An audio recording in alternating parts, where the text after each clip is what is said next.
big of a deal. Right now it is, isn't it? What's going on, change that you're going through. Really say, oh, well, that's nothing, because it's not happening to them. It's happening to you.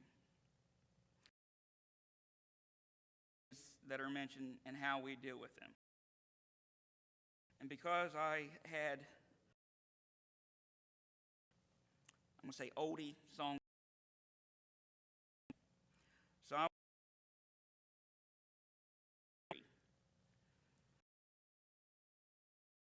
aware of Ecclesiastes.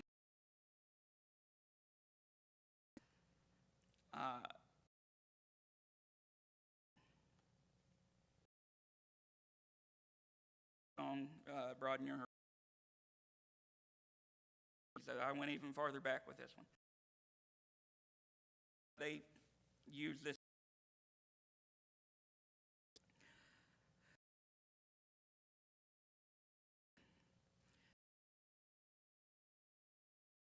activity under heaven.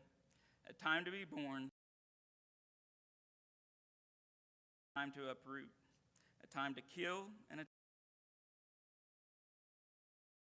killed, a time to weep, and a time to scatter stones, grace, and a time to refrain, a time and a time to throw away, a time to tear and a time to mend, a time to be silent and a time for war and a time for. If you look back at each of these verses, what do you notice about them? In each verse, positive change and a negative change. Just looking at the first couple verses, time to be born, time to plant, the opposite, uproot, kill, heal. It's paired with its own negative.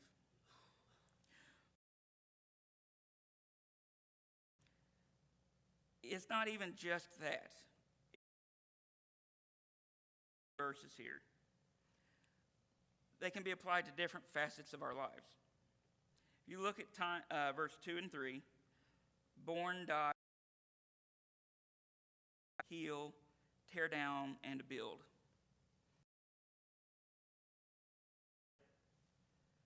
They have a certain physical nature to them. Going down to verse 4 and 5, weep, laugh, mourn, dance, scatter stones, time to gather, time to embrace, and time to refrain. Parts of our lives. Verse 6 for now. I'm going to go to verse 7. A time to be silent and a time to speak. A time to love and a time to hate. A time for war and a time for peace. These are very social facets, are they? These are how we interact with others. And I skip verse 6 because I honestly think, depending on how you read it, it can fit into both emotional and social. Time to search and a time to give up, time to keep and a time to throw away.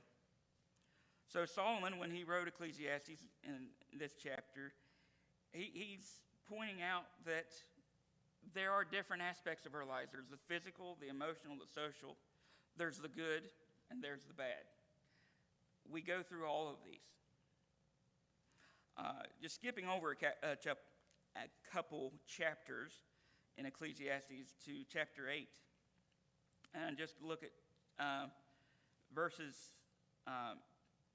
6, starting there. He kind of repeats himself from chapter 3.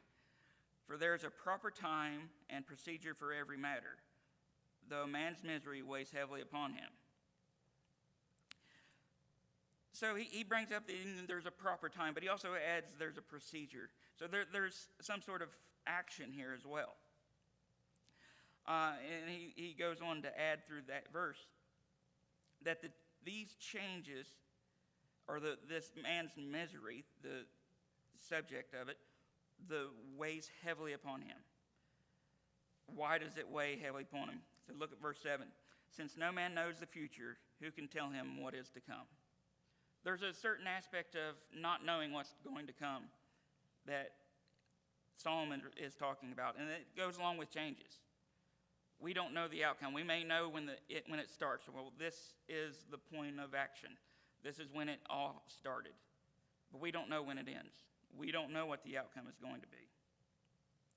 Which leads me to the next point, and it's that these changes are unknown, but each in frequency, duration, and even severity.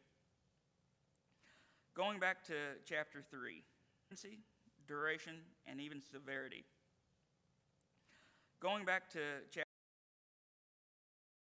I'm going to start with verse 9 now. What does the worker gain from his toil? I have seen the burden of God,